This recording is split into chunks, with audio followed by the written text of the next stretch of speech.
Yevlax rayonunda 1989-cu il təvəllüdlü Fərid şəxsi münasibətlər zəminində yaranan mübahisə zamanı Nəsimini qətlə yetirib. Teleqrafın əldə etdiyi xəbərə görə Xankəndi şəhəri ərazisində dövlət qurumlarından birində xidmətdə olarkən anası Vəfa Fəridə zəng edib və Yevlax rayon sakini Nəsiminin azyaşlı nəvəsinin qarşısını kəsərək onu bıçaqla hədələyib seksual xarakterli hərəkətlər etdiyini deyib.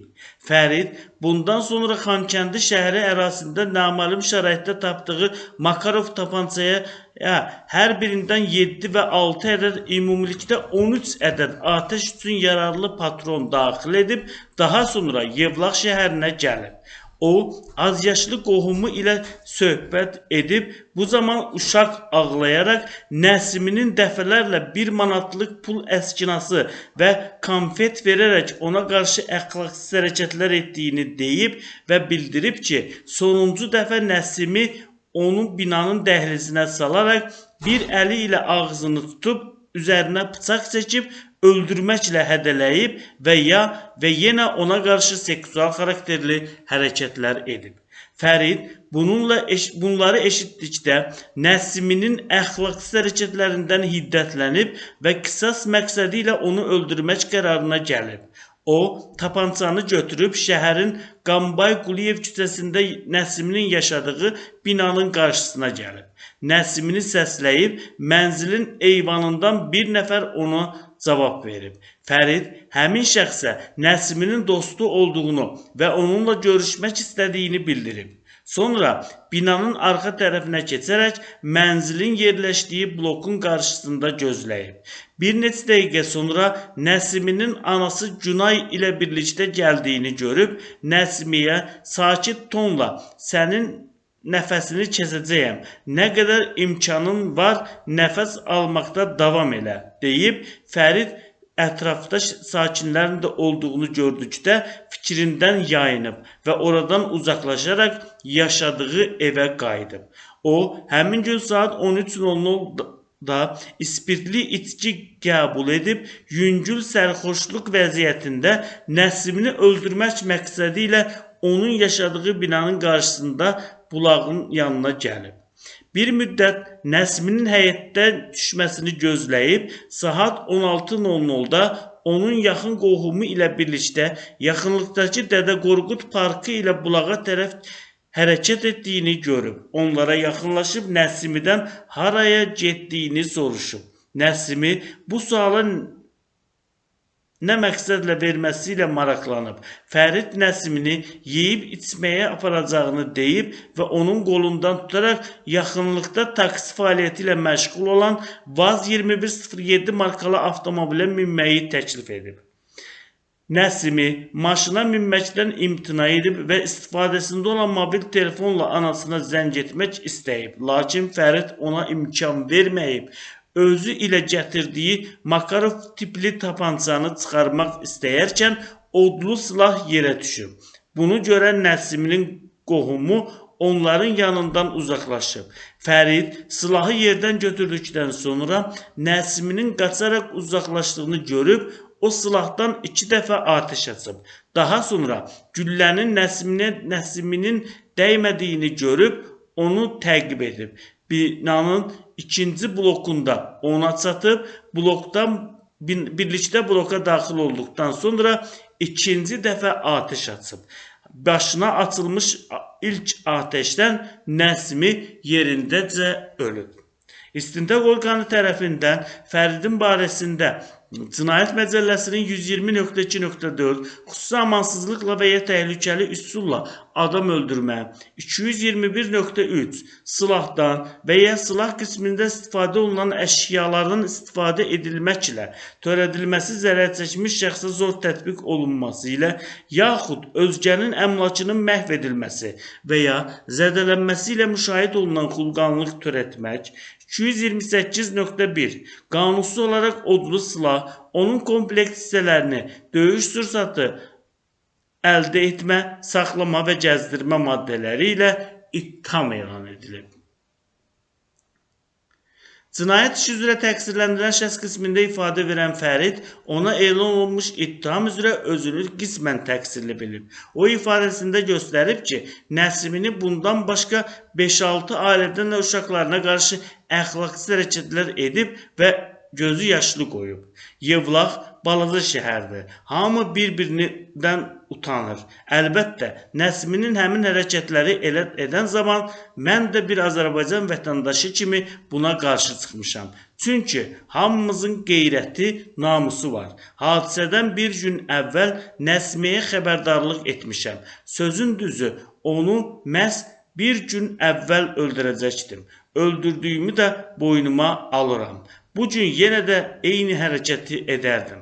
Elə insanları yaşamalı deyil, deyə o ifadəsində göstərib. Təqsirlənən şəxs qeyd edib ki, ona Cinayət Məcəlləsinin 120.2.4-cü maddəsi ilə ittiham verilib. Həmin hissə ilə razı deyiləm. Çünki mən zərərçəkmiş şəxsi tutaraq demişəm ki, mənimlə getsin. Amma o həmin vaxt qaçmaq istəyib. Mən də qaçmasına və ətrafdakı insanlara zərər gəlməsin deyə havaya 2 dəfə atəş açmışam. Nəsimin qaçmağa başlayıb, mən də onun arxasınca qaçmışam. Nəsimi Artizan bulağının qarşısında yerləşən binanın digər tərəfdən fırlandı və həmin istiqamətdən binanın 2-ci blokuna daxil olaraq dəmir qapını bağlamaq istədi. Ona mane oldum. Sol qolumu qapının arasına saldım. Bundan sonra qapını açdım və tapançadan bir dəfə onun başına atəş açdım. Əməlimdən peşman deyiləm. Nəsimi əxlaqsız hərəkətləri ilə bir neçə ailənin gözü yaşlı qoyub, deyə o ifadəsində belə göstərib.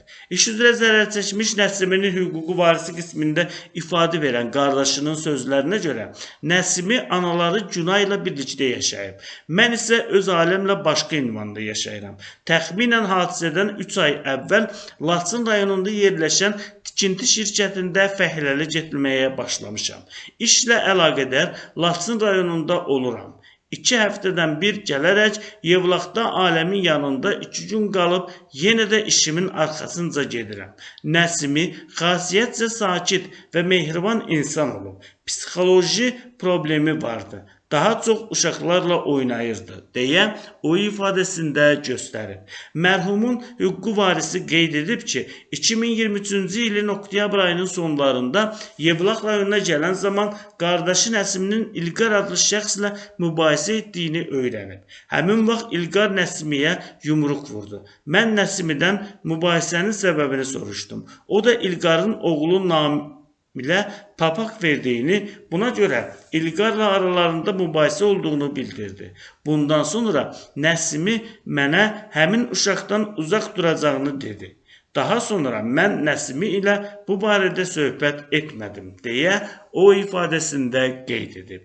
Hüquqi varisin sözlərinə görə 2023-cü ilin noyabr ayının 12-sində Laçın rayonunda olan zaman anası Günay ona Nəsiminin qətlə yetirildiyini deyib. Mərhum qardaşımla təqsirləndirilən şəxs arasında əvvəllər hər hansı mübahisə olmayıb. Yalnız 2023-cü ilin oktyabr ayının sonlarında qardaşım Fəridin bacısı Gülarənin əri İlqarla dava edib, İlqar da Nəsimini yumruqla vurub. Mübahisənin səbəbi də Nəsiminin dediyinə görə İlqarın oğlu Namilə idman papağı verməsidir. Mərhum qardaşımın Fəridin bacısı oğluna qarşı hər hansı bir əxlaqsız hərəkətlər etməsi barədə heç bir məlumatım yoxdur. Nəsimi mənə yalnız Namilə qarşı heç bir əxlaqsız etmədiyini bildirib, deyə hüquqi varis ifadəsinə belə yekun vurub. Bu cinayət işinə Lənkəran Şəki Ağır Cinayətlər Məhkəməsində baxılıb, məhkəmənin hökmü ilə Fərid 17 il müddətinə azadlıqdan məhrum edilib, onun cəzasını ciddi rejimli cəzaçəkmə müəssisəsində çəkməsi müəyyən edilib. Hökmdən narazı qalan təqsirləndirilən şəxsin müdafiəçisi tərəfindən apellyasiya şikayəti verilib. Müdafiəçi onun barəsində olan 1-ci instansiya məhkəməsinin hökmünün ləğv edilməsini, ədalətli hökm çıxarılmasını istəyib. Bu şikayətə Şəki Apellyasiya Məhkəməsində baxılıb, müdafiəçinin təqdim etdiyi şikayəti araşdıran hakimlər heyəti Şəki Ağır Cinayətlər Məhkəməsinin hökmünü ləğv ediblər, yeni hökm çıxarılıb. Yeni hökmə əsasən Cinayət Prosessual Məcəlləsinin 42.1.4-cü maddəsinə əsasən təqsirlənmiş şəxsin təqsirliliyi sübuta yetirilmədiyinə görə ittiham olunduğu Cinayət Məcəlləsinin 221.3-cü maddəsi ilə ona bəraət verilib. Fərid Cinayət Məcəlləsinin 120.2.4 və 228.1-ci maddələri ilə təqsirli bilinib, ona 16 il 6 ay müddətə azadlıqdan məhrum etməcə növündə cəza təyin edilib. Hökm apellyasiya şikayətinə münasibətdə qalan hissədə dəyişdirilmədən saxlanılıb. Qeyd edək ki, qətlə yetirilən şəxs TikTok sosial şəbəkəsində paylaşdığı videolarla məşhur olub. Onu qətlə yetirən şəxs isə dövlət qurumlarından birinin işçisi olub.